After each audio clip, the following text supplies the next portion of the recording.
Hello friends, welcome to கல்வி TV. நான் உங்கள் ஆஷிக். நம்ம மே மாதத்துடைய கரண்ட் அஃபேர்ஸ் தான் பார்த்துட்ருக்கோம். அதில் Tamil Nadu current affairs, national, state current affairs, defence, இந்த மாதிரி நிறையா முக்கியமான டாபிக் வந்து பார்த்தாச்சு. இன்றைக்கி நம்ம பார்க்க போகிற முக்கியமான டாபிக் என்ன அப்படின்னா science and technology. Science and டெக்னாலஜியில் சில முக்கியமான டாபிக் வந்து பார்க்க போகிறோம். அதே மாதிரி ஸ்போர்ட்ஸ்லேயும் சில முக்கியமான டாபிக் வந்து இந்த எபிசோடில் நம்ம பார்க்கலாம். ஸோ ஃபஸ்ட்டு நம்ம சயின்ஸில் வந்து பார்த்திங்க அப்படின்னா ICAR, Indian council for agriculture research இருக்காங்க இல்லையா, 1929 ஆரம்பிக்கப்பட்ட ஐசிஏஆர் ஒரு முக்கியமான விஷயம் வந்து பண்ணியிருக்காங்க. அது என்ன அப்படின்னா வேர்ல்டுடைய first genome editor rice variety, நம்ம உலகத்துடைய மரபணு மாற்றப்பட்ட முதல் அரிசி வகை, வகையை யார் வந்து கண்டுபிடிச்சிருக்கா, யார் வந்து உருவாக்கியிருக்கா அப்படின்னா நம்மளுடைய ICAR, Indian council for agriculture research வந்து உருவாக்கியிருக்காங்க. இது ரொம்ப ரொம்ப ஒரு முக்கியமான விஷயம். இதை மே 4 நம்ம ஐசிஏஆர் வந்து அனௌன்ஸ் பண்ணியிருக்காங்க. இப்போ ரீசெண்டாக தான் நம்ம ஐசிஏஆர் பற்றி பார்த்துருந்தோம். ஐசிஏஆருடைய புதிய தலைவராக மாங்கி லால் ஜாட், மாங்கி லால் ஜாட் அப்படிங்கிற நபரை வந்து அப்பாயின்ட் பண்ணியிருந்தாங்க. அப்படிங்கிற மாதிரி நம்ம போன மந்தோடைய கரண்ட் அஃபேர்ஸில் பார்த்துருந்தோம். ஸோ இப்போது ஐசிஆர் என்ன பண்ணுறாங்க, இந்தியாவுடைய first genome editor rice variety, மரபணு மாற்றப்பட்ட ஒரு ரைஸ் வெரைட்டியை கண்டுபிடிச்சிருக்காங்க. ஸோ மொத்தம் 2 ரைஸ் வந்து இன்ட்ரடியூஸ் பண்ணியிருக்காங்க. ஒன்று என்ன அப்படின்னா டிஆர்ஆர் தன் 100, என்னது டிஆர்ஆர் தன் 100 அப்படின்னா கமலா அப்படிங்கிற இந்த ரைஸ் வெரைட்டியோடைய முக்கியமான ஃபியூச்சர் என்ன அப்படின்னா இது 25% ஹை ஈல்டு. இப்போ நார்மல் ரைஸோட கம்பேர் பண்ணும்போது, இப்போ நார்மல் ரைஸ் வந்து நார்மலாக நம்ம வந்து ஒரு நெல் விதைக்கிறோம் அப்படின்னா அது ஒரு ஏக்கருக்கு 100 மூட்டை கொடுக்குதுன்னா இது வந்து 125 மூட்டை எக்ஸ்ட்ரா வந்து என்ன பண்ணும், விளைச்சலை கூட்டி கொடுக்கக்கூடிய ஒரு ரைஸ் தானே கமலா அப்படிங்கிற இந்த ஒரு ரைஸு. அது மட்டும் இல்லாமல் இந்த ரைஸ் என்ன பண்ணும் அப்படின்னா நார்மலாக ஒரு ரைஸ் வந்து விளையிறதுக்கு ஒரு 120 நாள் ஆகுது அப்படின்னா இந்த ரைஸ் வெரைட்டி 100 நாள்லேயே விளைஞ்சிடும். ஸோ நார்மல் ரைஸ் வெரைட்டியை கம்பேர் பண்ணும்போது இது வந்து ஒரு 20 நாள் அட்வான்ஸ்டாகவே விளைஞ்சிடும். ஸோ இது ரெண்டும் இதோட முக்கியமான ஃபியூச்சர். அடுத்து இன்னொரு ரைஸ் வெரைட்டிக்கு பேர் என்ன அப்படின்னா பூசா டிஎஸ்டி ரைஸ் ஒன். என்னது பூசா டிஎஸ்டி ரைஸ் ஒன் அப்படிங்கிற பூசா அப்படிங்கிற ஒரு அக்ரிகல்ச்சர் காலேஜ் இருக்குது, அக்ரிகல்ச்சர் யூனிவர்சிட்டி இருக்குது, அந்த பேரில் வந்து வச்சுருக்காங்க. ஓகேவா. ஸோ பூசா டிஎஸ்டி ரைஸ் ஒன் அப்படிங்கிற இதோடைய முக்கியமான இது என்ன அப்படின்னா ஸோ நார்மலாக எந்த செடியாக இருந்தாலும் எதில் தான் வளரும், நல்ல தண்ணியில் தானே வளரும். ஆனால் இந்த பூசா டிஎஸ்டி ரைஸ் ஒன் அப்படிங்கிற இந்த ரைஸ் வந்து பார்த்திங்க அப்படின்னா இது வந்து சால்ட் டாலரண்ட், அதாவது உப்பு தண்ணியிலையும், ஓகேங்களா, இது வந்து உப்பு தண்ணியிலையும் வாழக்கூடியது. ஸோ உப்பு தண்ணியில் அதை வந்து வளர்த்தாலும் என்ன ஆகும், அந்த ரைஸ் வந்து அழுகி போகாமல் இது பண்ணாமல் நல்ல விளைச்சக்கூடிய இந்த 2 ரைஸ் வெரைட்டி, பூசா டிஎஸ்டி ரைஸ், அதுக்கப்புறமா கமலா அப்படிங்கிற இந்த 2 ரைஸ் வெரைட்டி யாருக்கு உருவாக்கியிருக்கா, ஐசிஆர் உருவாக்கியிருக்காங்க. இதுதான் வந்து பார்த்திங்க அப்படின்னா உலகத்துடைய மரபணு மாற்றப்பட்ட முதல் ரைஸ் வெரைட்டி வந்து இந்த ரைஸ் வெரைட்டி ரொம்ப ரொம்ப ஒரு முக்கியமான விஷயம்.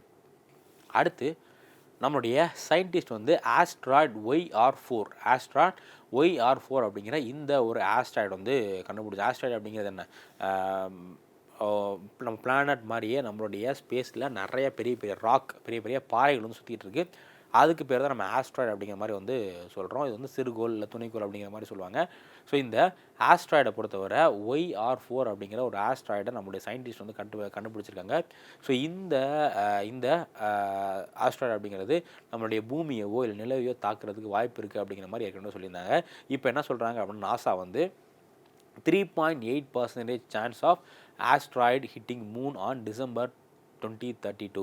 ஸோ 2032 இந்த OIR4 அப்படிங்கிற இந்த ஒரு ஆஸ்ட்ராய்டு இருக்குல்ல, இது வந்து நிலவை தாக்குறதுக்கு, நிலவில் போய் இந்த ஆஸ்ட்ராய்டு வந்து மோதுறதுக்கு 3.8% சான்ஸ் இருக்குது. நாசா வந்து நிறையா ரிசர்ச்லாம் பண்ணி இந்த ஆஸ்ட்ராய்டு அப்படிங்கிறது நம்ம நிலவை மோதுறதுக்கு 3.8% சான்ஸ் இருக்குது அப்படிங்கிற மாதிரி வந்து சொல்லியிருக்காங்க. ஸோ இந்த ஆஸ்ட்ராய்டை பொறுத்தவரை இது எதில் கண்டுபிடிச்சிருக்காங்க அப்படின்னா இது எது மூலியமாக, எந்த தொலைநோக்கி மூலியமாக, ஏன்னா இது ரொம்ப தூரத்தில் இருக்கிறனால நம்மளால் நேக்கட் ஐயால் பார்க்க முடியாது. ஸோ தொலைநோக்கி வச்சு தான் பார்ப்பாங்க. இதை எந்த தொலைநோக்கி வச்சு கண்டுபிடிச்சிருக்காங்க அப்படின்னு பார்த்தீங்கன்னா 65 மீட்டர் ஆஸ்ட்ராய்டு டிஸ்கவர்ட் இன் சிலி. ஸோ சிலியில் தான் என்ன பண்ணுறாங்க, இந்த 65 மீட்டர் உள்ள ஆஸ்ட்ராய்டை அட்லஸ் அப்படிங்கிற இந்த ஒரு டெலஸ்கோப் மாதிரியான சிஸ்டம் வந்து சிலியில் இருக்குது, அதை வச்சு கண்டுபிடிச்சிருக்காங்க. ஓகேங்களா. So below 140 metre polarity hazardous asteroid threshold, ஓகேங்களா. இது வந்து 140 மீட்ரு அந்த கீழே வந்துருச்சு அப்படின்னா இது வந்து தாக்குறதுக்கு வாய்ப்புகள் இருக்குது. ஸோ அடுத்து ரொம்ப ரொம்ப முக்கியமான விஷயம் நம்மளுடைய மினிஸ்ட்ரி ஆஃப் எர்த் சயின்ஸ். வந்து பார்த்திங்க அப்படின்னா இந்தியாவுடைய போலார் ரிசர்ச், துருவ பகுதிகளில் இந்தியா நிறையா ரிசர்ச் வந்து பண்ணுறாங்க. அதாவது ஆர்டிக் பகுதியிலையும் அண்டார்டிக் பகுதியிலையும் எக்கச்சக்கமான ரிசர்ச் வந்து பண்ணுறாங்க. ஸோ அந்த ரிசர்ச்சை பூஸ்ட் பண்ணுறதுக்காக நம்மளுடைய மினிஸ்ட்ரி ஆஃப் எர்த் சயின்ஸ் என்ன பண்ணுறாங்க அப்படின்னா 2 முக்கியமான ரிசர்ச் சென்டரை கோவாவில் கொண்டு வந்திருக்காங்க. ஓகேவா? ஸோ இந்தியாவுடைய போலார் ரிசர்ச் சென்டர் வந்து கோவாவில் கொண்டு வந்திருக்காங்க. இது யார் திறந்து வச்சுருக்கா அப்படின்னா நம்மளுடைய யூனியன் மினிஸ்டர் ஜிதேந்திர சிங் இருக்கார் இல்லையா, அவர் தான் திறந்து வச்சுருக்காரு. எங்கள் இந்தியாவுடைய போலார் அண்ட் ஓசன் ரிசர்ச் ஃபெசிலிட்டியில் இந்த விஷயத்தை திறந்து வச்சுருக்காங்க. ஓகேவா? இதில் ஃபஸ்ட்டு இதுக்கு பேர் என்ன அப்படின்னா போலார் பவன். இதில் மொத்தம் ரெண்டு லெபார்ட்ரியை திறந்து வச்சுருக்காங்க. முதல் இதுக்கு பேர் என்ன அப்படின்னா போலார் பவன் அப்படிங்கிறதா வந்து முதல் இதோடைய பேர். இது வந்து பார்த்திங்க அப்படின்னா கிட்டத்தட்ட ஒரு 11,378 ஸ்கொயர் கிலோமீட்டர். எவ்வளோ? 11,378 ஸ்கொயர் மீட்டர் வந்து இந்த இது இருக்கும். இதை கிட்டத்தட்ட 55 கோடி. இது வந்து ஒரு ரிசர்ச் சென்டர். இப்போ நம்ம எல்லா ரிசர்ச்சுக்குமே அண்டார்டிக்கோ வந்து போயிட்டு இருக்க முடியாது இல்லையா? ஸோ அதனால் என்ன பண்ணுறாங்க, அது மாதிரி அண்டார்டிக் மாதிரியான ஒரு செட்டப் வந்து போடுறாங்க. அங்கே எந்த மாதிரியான பனி இருக்குமோ, அங்கே எந்த மாதிரி கூலிங் இருக்குமோ அதே மாதிரி ஒரு செட்டப் போட்டு அங்கே இந்த போலார் சம்மந்தமாக ரிசர்ச் எல்லாமே நடத்துகிறாங்க. ஸோ இது 55 கோடிக்கு இந்த லேப் வந்து கன்ஸ்ட்ரக்ட் பண்ணியிருக்காங்க. இதில் எல்லா அட்வான்ஸ்டு சம்மந்தமான எல்லா விஷயங்களுமே இதில் இருக்கும். ஓகே. ஸோ அடுத்து சாகர் பவன் அப்படிங்கிற இதுவும் வந்து கொண்டு வந்திருக்காங்க. இதுவும் வந்து பார்த்திங்க அப்படின்னா இது வந்து இந்த கடல் சார்ந்த அதேமாரி வந்து இந்த ஸ்னோ இதில் என்ன இருக்குமோ அந்த மாதிரியான விஷயங்கள் சார்ந்த ரிசர்ச் பண்ணக்கூடிய ஒரு ஃபெசிலிட்டி தானே சாகர் பவன். So Sagar Bhavan, polar Bhavan. என்னது? சாகர் பவன், போலார் பவன். இது ரெண்டு யாரை திறந்து வச்சிருக்கா? நம்மளுடைய யூனியன் மினிஸ்டர் ஜிதேந்திர சிங். இது எந்த டிபார்ட்மெண்ட்டுக்கு, எந்த மினிஸ்ட்ரி கீழே இருக்குது? மினிஸ்ட்ரி ஆஃப் எர்த் சயின்ஸுக்கு கீழே இது இருக்குது. அடுத்து இந்தியாவுடைய ஃபஸ்ட்டு 3 நானோ மைக்ரான், இந்தியாவுடைய ஃபஸ்ட்டு 3 நானோமீட்டர் சிப், இந்தியாவுடைய ஃபஸ்ட்டு 3 nm சிப் அப்படிங்கிற இந்த சிப்பை உருவாக்குறதுக்கான ஃபெசிலிட்டியை உருவாக்கியிருக்காங்க.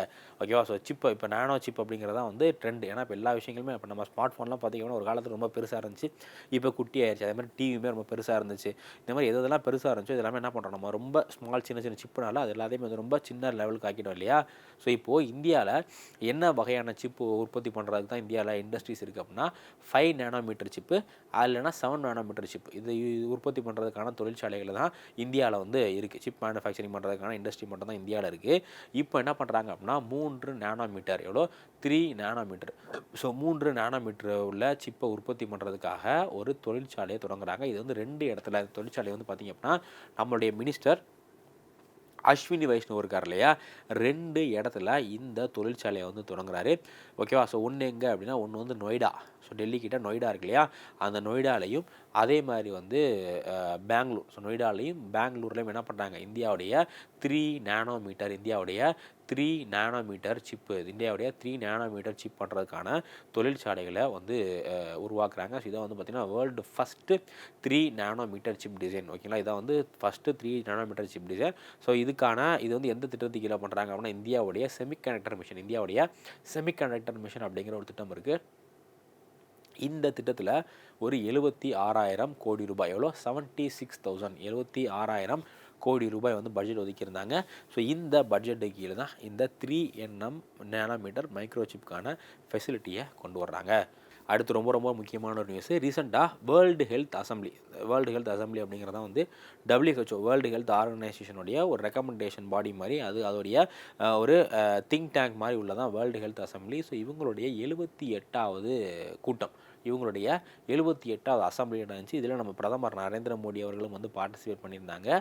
ஸோ இதில் இந்தியாவிற்கு ஒரு முக்கியமான அங்கீகாரம் வழங்கியிருக்காங்க. என்ன அப்படின்னா எலிமினேஷன் ஆஃப் ட்ரக்கோமா அப்படின்னு சொல்லக்கூடிய ட்ரக்கோமா அப்படிங்கிறது கண்ணில் ஏற்படக்கூடிய ஒரு நோய்க்கு பேர் தான் என்னென்னா ட்ரக்கோமா. ஸோ இந்தியா முற்றிலுமாக இந்த ட்ரக்கோமா அப்படிங்கிற நோயை ஒழித்து விட்டது. ஸோ இந்தியாவில் இந்த ட்ரக்கோமா அப்படிங்கிற கண்ணில் ஏற்படக்கூடிய நோயே இல்லை அப்படிங்கிற மாதிரி மே 20 இந்தியாவிற்கு இந்த அங்கீகாரம் வந்து கிடைக்கப்பட்டிருக்கு. ஸோ இந்தியா தான் வந்து பார்த்திங்க அப்படின்னா சவுத் ஈஸ்ட் ஏஷியாவில் இந்த அங்கீகாரம் பெறக்கூடிய 3வது நாடு வந்து இதுதான். ஸோ இந்த ட்ரக்கோமா அப்படிங்கிற இது வந்து பார்த்திங்க அப்படின்னா கிளமீடியா ட்ரக்கோமெட்டிஸ் அப்படிங்கிற இந்த ஒரு பாக்டீரியானால் ஏற்படக்கூடிய ஒரு கண் நோய் தான் என்ன அப்படின்னா ட்ரக்கோமா. ஸோ இது வந்து அப்படின்னா நமக்கு வந்து கலர் பிளைண்ட்னஸ், அதேமாதிரி கண் வந்து பார்வை பறி போகிறது மாதிரி நிறைய விஷயங்கள், முக்கியமாக கண்ணில் உள்ள நரம்பு மண்டலத்தில் பாதிக்கிறதா என்னன்னா இந்த ட்ரக்கோமா அப்படிங்கிற இந்த ஒரு நோய். ஸோ இப்போது இந்த நோய் இந்தியாவில் முற்றிலும் இல்லை அப்படிங்கிற மாதிரி இந்தியாவிற்கு யார் அங்கீகாரம் கொடுத்துருக்கா? வேர்ல்டு ஹெல்த் அசம்பிளி இந்தியாவிற்கு அங்கீகாரம் வழங்கியிருக்காங்க.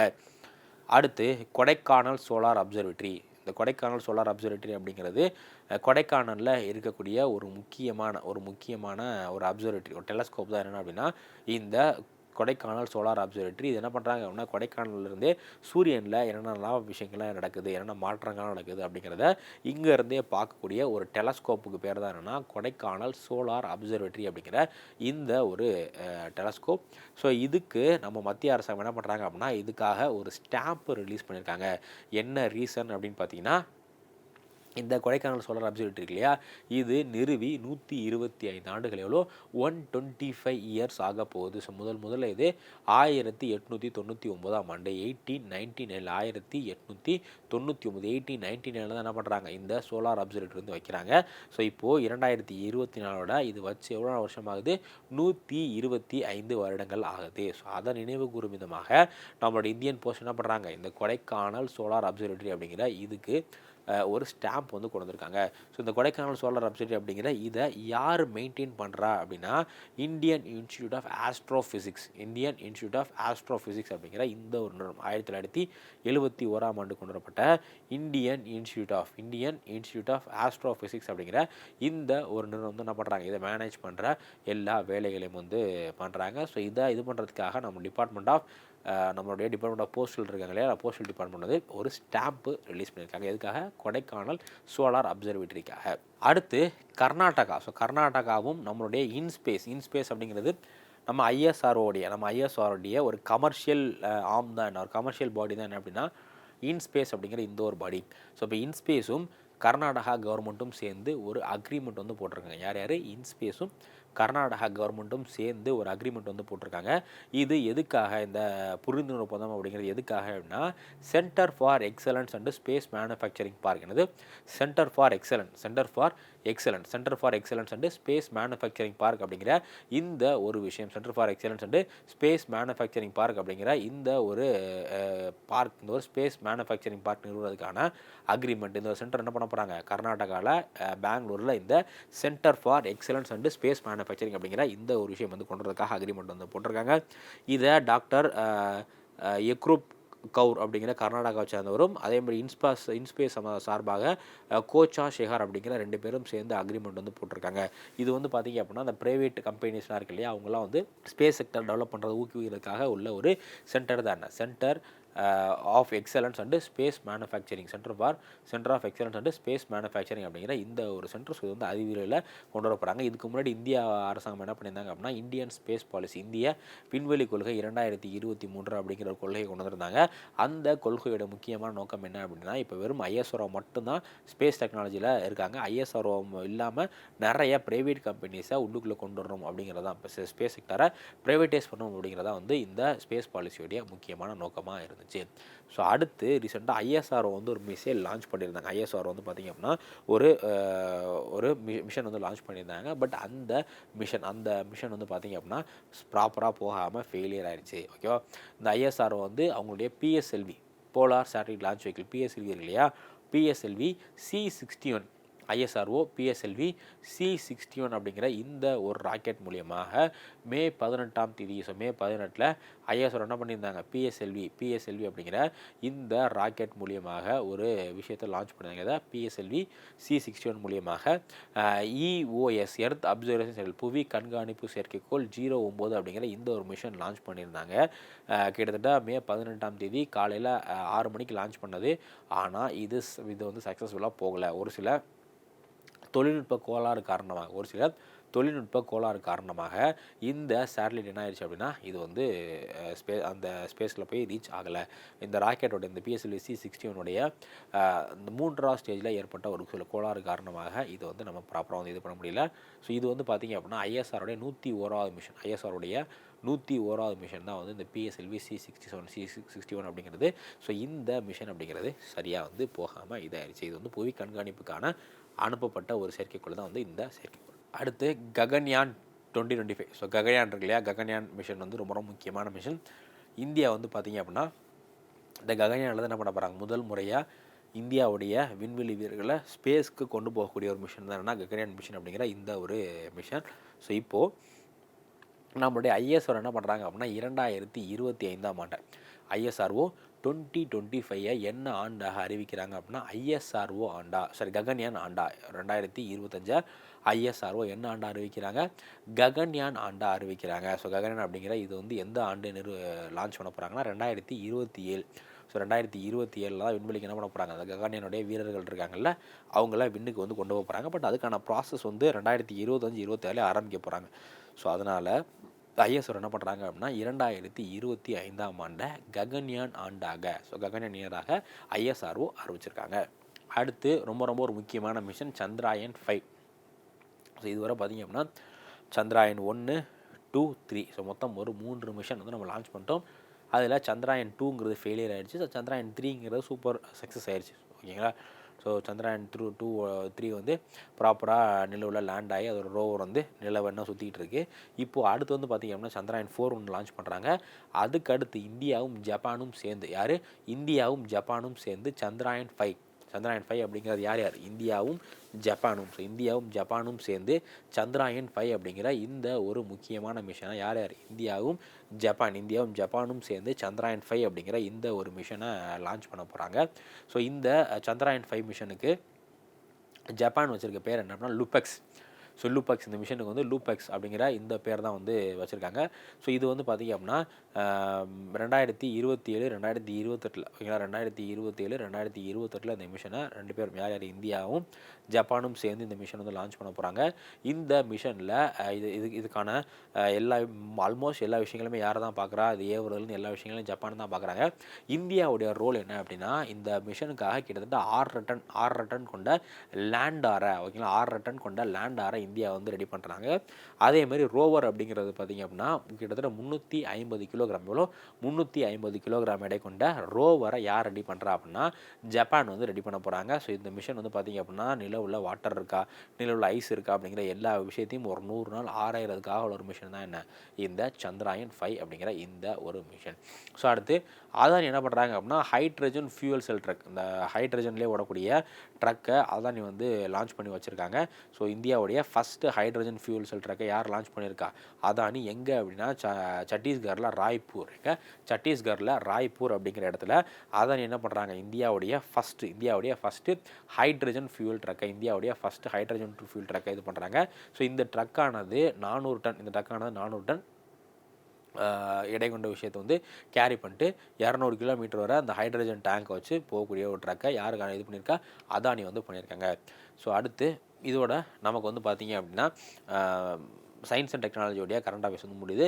ஸோ அடுத்து நம்ம என்ன பார்க்க போகிறோம் அப்படின்னா ஸ்போர்ட்ஸ் 2025 மேலே நடந்த முக்கியமான ஸ்போர்ட்ஸ் ஈவெண்ட் என்ன, ஸ்போர்ட்ஸ் கரண்ட் அஃபேர்ஸ் என்ன அப்படிங்கிறத வந்து நம்ம நெக்ஸ்ட் வந்து பார்க்க போகிறோம். ஸோ ஸ்போர்ட்ஸில் முதல்ல பார்த்திங்க அப்படின்னா ECB இங்கிலாந்து கிரிக்கெட் போர்டு இருக்காங்க இல்லையா, அவங்க என்ன பண்ணியிருக்காங்க அப்படின்னா டிரான்ஸ்ஜெண்டர் உமன், இந்த 3ஆம் பாலினத்தவர்கள் இருக்காங்களே இவங்கள கிரிக்கெட் விளையாடுறதை விட்டு பேன் பண்ணியிருக்காங்க.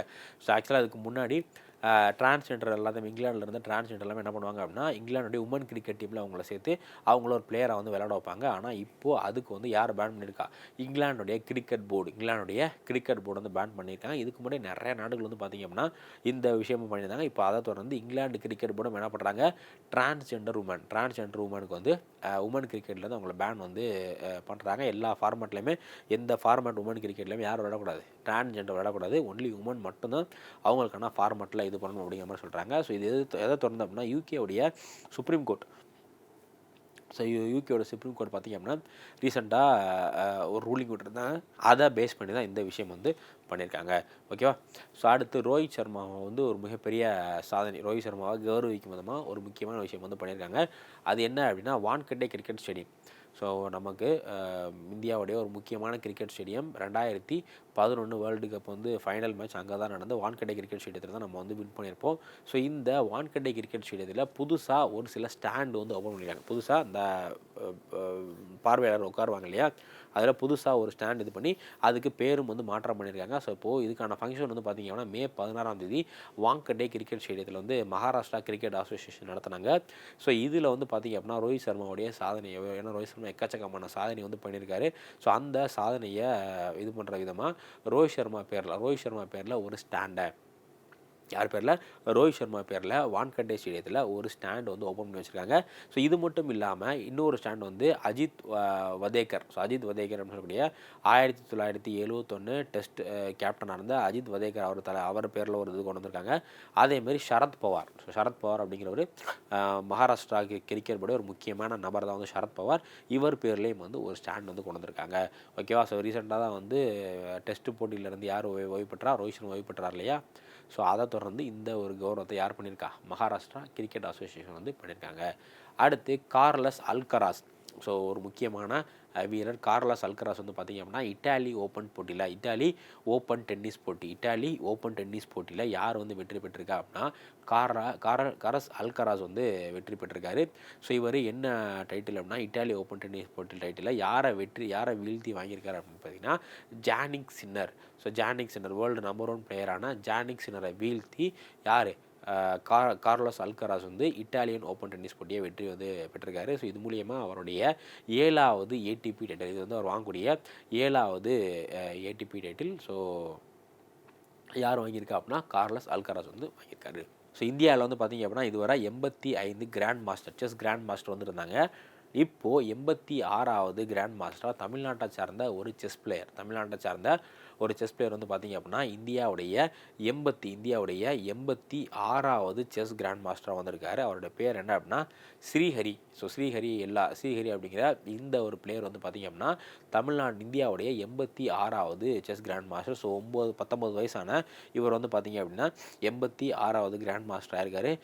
Secure third norms at Asia individual chess championship. So யூஏஇயில் ஏஷியா இண்டிவிஜுவல் செஸ் சாம்பியன்ஷிப் அப்படிங்கிற இந்த போட்டி நடந்துச்சு. ஸோ இதில் வந்து பார்த்திங்க அப்படின்னா இவர் வெற்றி பெற்று இது பண்ணியிருக்காரு. ஸோ இவர் யார் ட்ரெயின் பண்ணது அப்படின்னு பார்த்தீங்கன்னா trained by GM Shyam Sundar at chess Thulir academy அப்படிங்கிற இந்த ஒரு அகாடமியில் இவரை ஷியாம் சுந்தர் அப்படிங்கிற ஒரு ட்ரெயினர் தான் வந்து ட்ரெயின் பண்ணியிருக்காரு.